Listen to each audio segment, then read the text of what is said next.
सरन्यायाधीश गवई यांच्यावर भ्याड हल्ल्याचा निषेध. शिरोळ तालुका आंबेडकरवादी पक्ष संघटनांतर्फे शिरोळ तहसील कार्यालयास काळ्या फिती लावून निवेदन. सर्वोच्च न्यायालयात सरन्यायाधीश भूषण गवई यांच्यावर बूट फेकण्याचा प्रयत्न केल्याच्या निषेधार्थ शिरोळ तालुका आंबेडकरवादी पक्ष व संघटनेच्या वतीनं काळ्या फिती लावून शिरोळ तहसील कार्यालयासमोर निदर्शनं करण्यात आली. या घटनेस जबाबदार त्या सनातनी मनोवादी नराधाम वकिलावर देशद्रोहाचा गुन्हा दाखल करावा अशी मागणी करण्यात आली. दरम्यान यावेळी शिष्टमंडळाच्या वतीनं निवासी नायब तहसीलदार क्रांती पाटील यांना निवेदन देण्यात आलं. यावेळी कार्यकर्त्यांनी घोषणा देऊन प्रशासनाचं लक्ष वेधलं.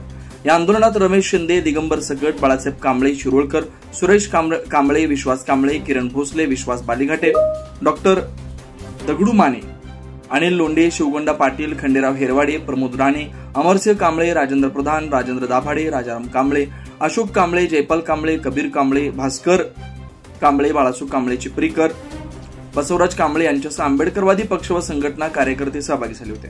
निवेदनात म्हटले की राज्यघटनेचे शिल्पकार बोधिसत्व विश्वरत्न महामानव डॉक्टर बाबासाहेब आंबेडकर यांनी लिहिलेल्या संविधानामुळे शोषित, पीडित व वंचित यासह सामान्य नागरिकाला हक्क व अधिकार प्राप्त झाले. सर्वोच्च न्यायालयात सरन्यायाधीश भूषण गवई यांच्यावर बूट फेकण्याचा झालेला प्रयत्न म्हणजे सर्वोच्च संविधानिक पदाचा अवमान झालाय. मनोवादी संस्कृती जोपासणाऱ्या वकील राकेश किशोर तिवारी यांनी न्यायव्यवस्थेलाच आव्हान दिलंय. या घटनेला जबाबदार असणाऱ्या त्या वकिलावर देशद्रोहाचा गुन्हा दाखल करावा.